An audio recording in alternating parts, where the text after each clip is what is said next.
What is going on, guys? So I ended up I was taking a break from like the intermittent fasting and the ADF and things like that.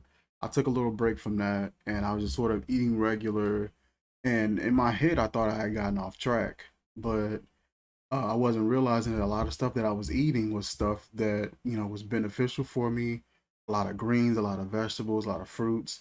I really didn't have much desire to really eat anything too crazy or too heavy. I've had some days where I've like made a cake and I had a few slices of cake or something like that. But for the most part, everything that I was doing was in moderation, and everything that I was really eating was vegetables, fruits, and things like that. So we stopped before like at 272, 273, something like that. And got on the scale this morning. We was at 267.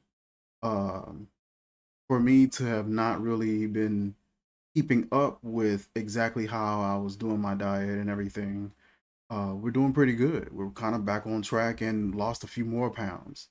So we are at 267 right now. We're trending in a good direction from where we started at, which was at 290.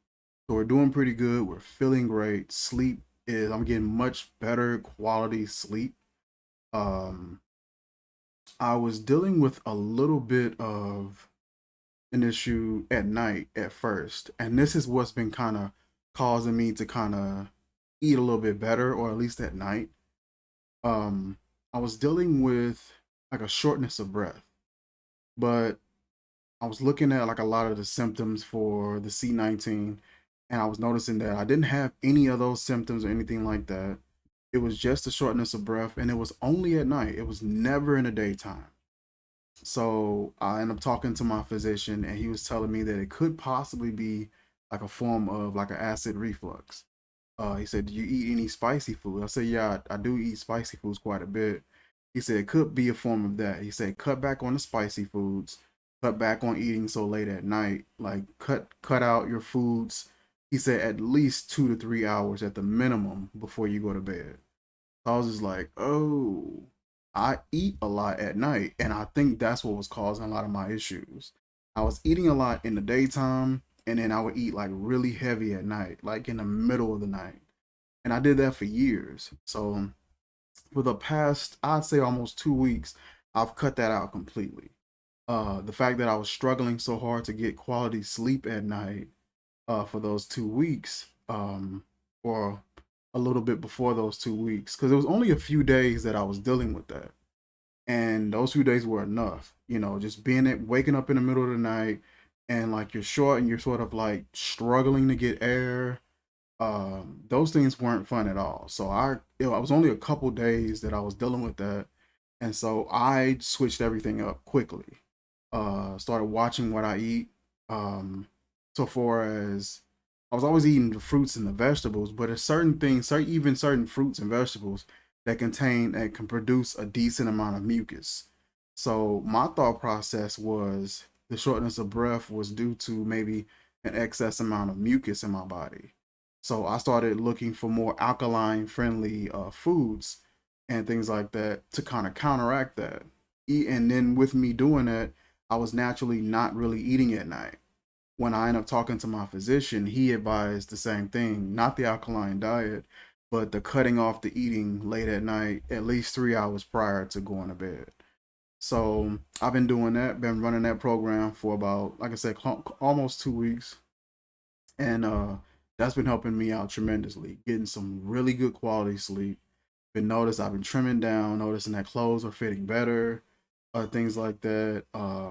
Just feeling a little more confident, a little more fit, and it's been awesome.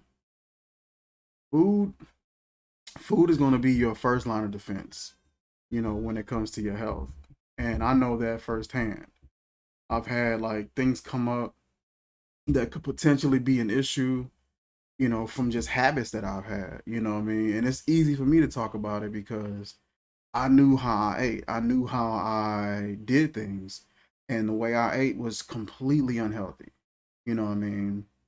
Uh, then I switched and I went vegan, lost a substantial amount of weight, and then I got sort of comfortable eating a lot of junk food that happened to be vegan, and that kind of ended up setting me back a little bit. And then like the late night eating, and it was just a multitude of things. And so correcting a lot of the comfort, driven mistakes and habits, correcting a lot of the late night eating and those urges and those sugar urges and things like that. At night, I used to crave like really fatty, oily, fried, dense, caloric food at night. That was just what I craved. I would go and get some fries or make a burger or, stuff like that. I would do just whatever because that's what I craved. And starting to, I'm gonna say starting to, but just cutting that out completely. Especially if it's gonna put me at risk of struggling to sleep, or it's affecting my health in any kind of way, I'm cool on it. Um, But even when my physician mentioned the acid reflux, he was mentioning like the certain symptoms that comes with it, and I was just like, no, I'm not experiencing any of those either. Uh, so they were saying that it was possibly like silent reflux, um, but there's nothing is really known just yet. With me implementing this new way of for me eating, I haven't had any issues, no symptoms, sleep excellently at night, better sleep quality than I've been getting in years, honestly. Waking up much more refreshed, ready to start the day. Weight's been coming down, blood pressure is excellent, sugar levels are excellent, and so everything has been going well. Um, I've been sort of implementing a little bit more of the ADF in the last, I'd say, 2 or 3 days. Um, Yesterday, my last meal was at like 10 in the morning, and then I ate something around 9 or 10 this morning. Um, so I've been sort of implementing like a 24, like a Omad pretty much sort of a regimen, which has honestly been working pretty good. I haven't been too mad at it. I'll just sip tea throughout the day, like a green tea or a matcha green tea. Um, Maybe even a mint green tea. I'll sip those throughout the day after I eat, and I'm usually okay. I'll try to shut off eating and drinking uh around 7 if I'm not doing the ADF one a day meal. If I'm eating just regular throughout the day, I'll try to shut off all of my eating around like 7. Uh, I usually hit the bed around 11 because I'm usually still up just a little bit later in the night in comparison to my wife. She usually hits the bed around 9:30 or 10. I'm usually up usually until like 11, sometimes a little later. But lately I've been trying to hit the bed about 11, 11:30 and get some decent sleep from there. Um what else? Included one supplement, and I've been including some black seed oil. So I was taking that just as a precautionary measure, helps with the anti-inflammatory and things like that, issues that could come up with an excess of mucus buildup in my body. I was also taking bromelain supplement on an empty stomach, and that directly targets inflammation as well. And I don't really have a lot of that, but I wanted to just sort of counteract whatever buildup I did have. Um, I noticed that the bromelain is excellent for digestion as well. So if you're taking it with a meal, it definitely helps with in that regard. And I've been taking it for about a week, and I've been noticing like results immediately. Like just the digestive system, and the digestive routine has just been very well amped up and working very well. I've been loving the results I've been getting from that. Um, like I said, I haven't had any issues at all at night since I've been doing that and exercising that regimen. Um, what other updates do I have for you guys? I think that's about it. Maybe next week, what I may do is do like maybe a 2 day water fast, maybe a 2 or 3 day. I want to do that maybe every couple of weeks and just take 2 or 3 days. Uh, well, maybe not every couple of weeks. weeks, maybe like a couple times maybe like once a month.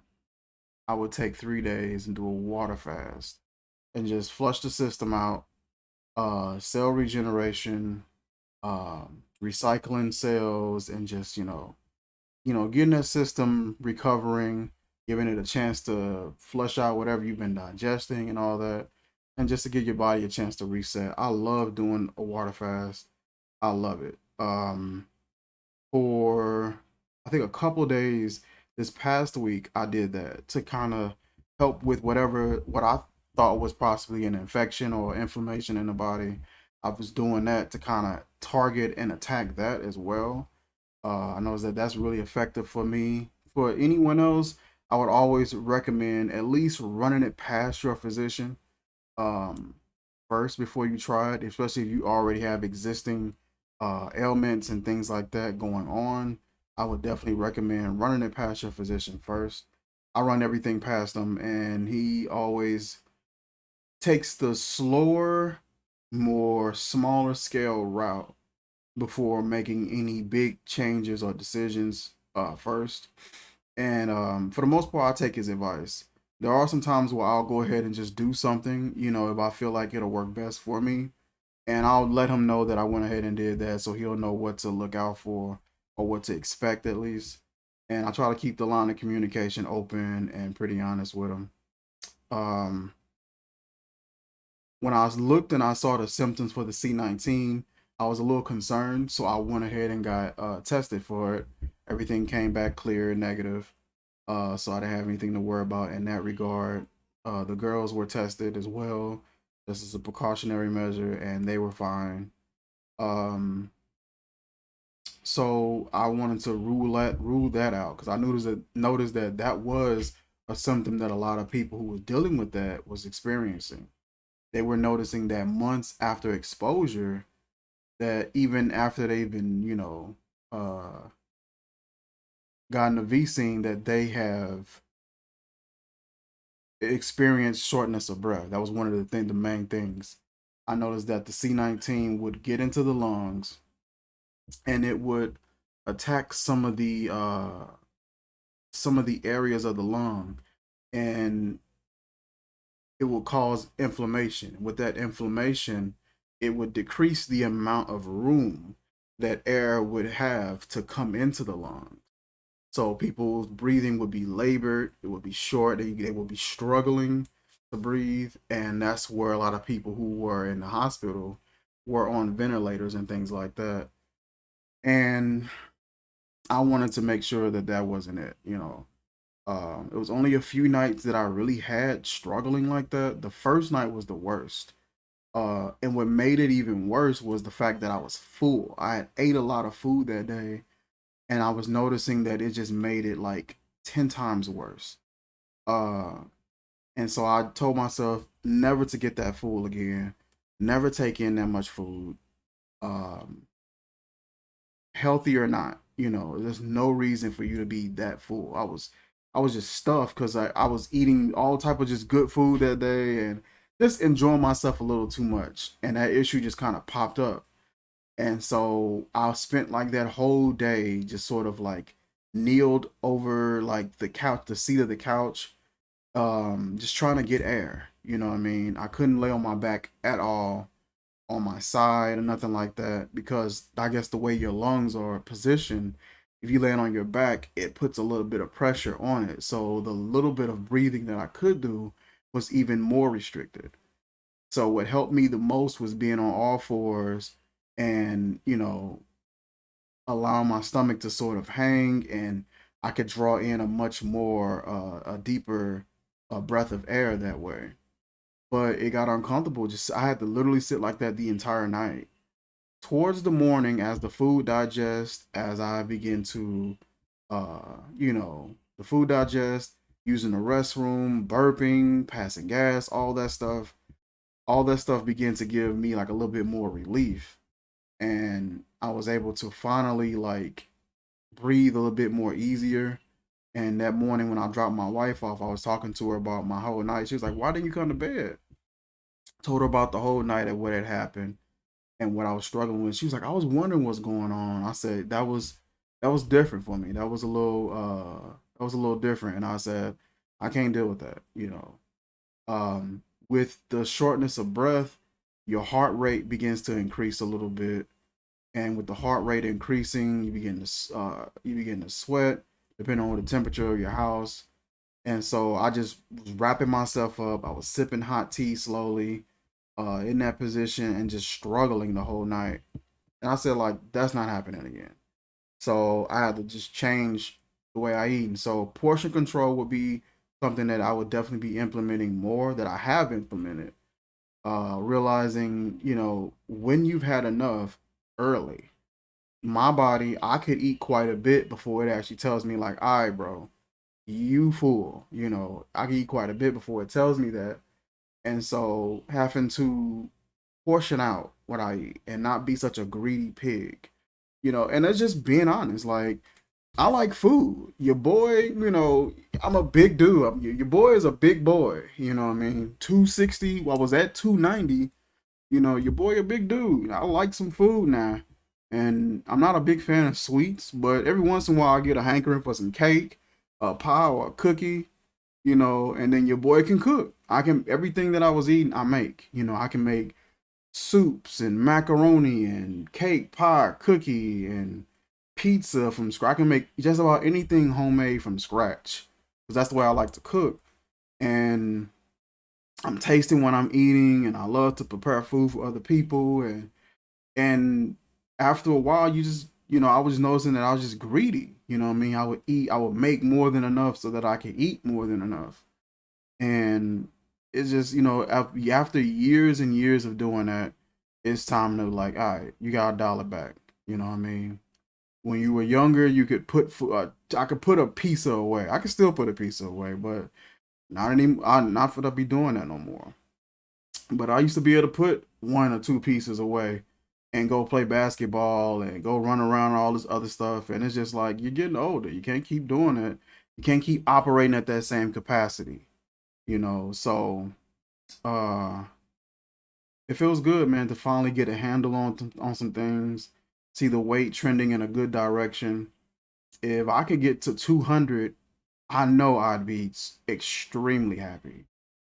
Being able to knock off dang near 80 or 90 pounds, you know what I mean? That'll be extraordinary for me to be able to do that.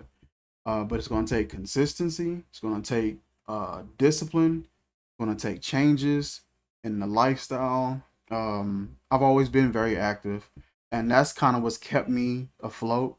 Because I've always been extremely active, always playing sports, always out and about doing something, and so that's what's kept me afloat for a lot of years. But you can't out exercise a terrible diet and a terrible eating regimen, and mine was terrible. And it was the late night eating that did a lot of it.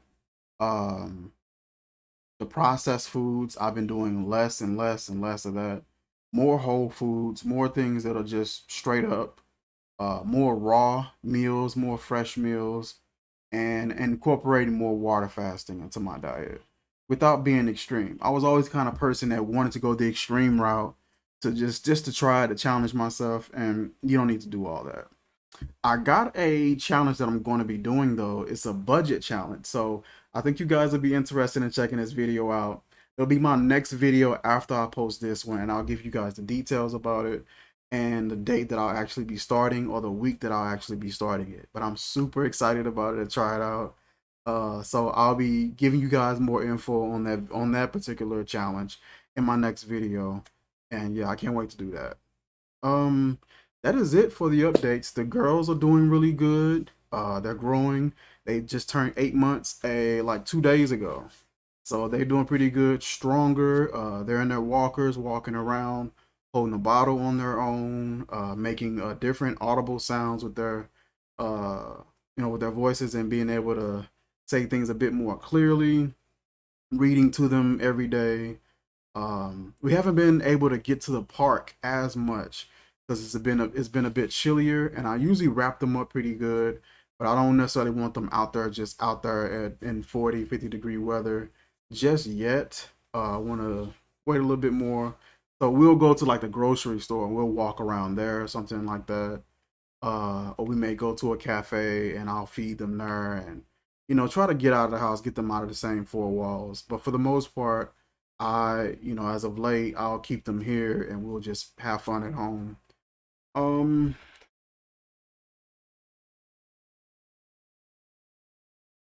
that's been pretty much it. Queen Nappy, she's been doing really good, been helping her out as much as I possibly can, and being there for her as much as I can. She has been just loving being around the girls and loving spending time with us all spending time together, especially on the weekends. When we're all able to kind of sit down and just slow down a little bit, and it's been awesome. But besides the little mishaps that I was having, I'm doing fine. I'm doing really good, and just super stoked that the weight is going in the right direction, and the health, and not just focusing on the weight. The weight was a definite added bonus because it was a while since I had really tracked and taken a look at the scale. I was doing pretty good, and I was mainly going off of how I felt, and I was feeling pretty good. And then when I ran into that little incident, that's what made me kind of switch gears again. Shout out to Tammy Loves Fragrance. I think it's Tammy Orata on YouTube and Tammy Loves Fragrances on Instagram. But shout out to her. She's been keeping track and keeping tabs with me every step of the way and giving me different advice. And she's been super helpful, keeping me accountable. I just got off track and wasn't keeping in touch with her as much as I could.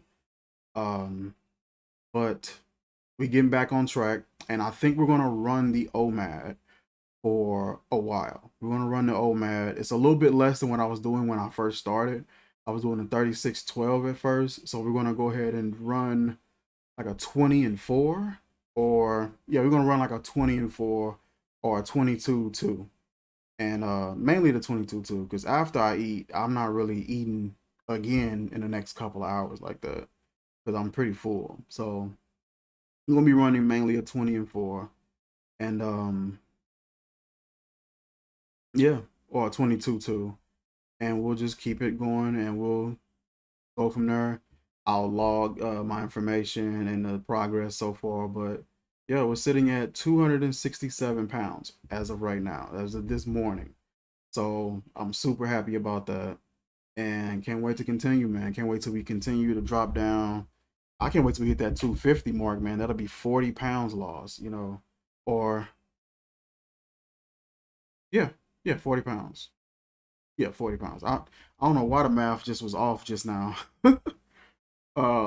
But yeah, definitely can't wait to hit that. That'll be a nice little milestone that I can be proud of and some good progress in a positive direction.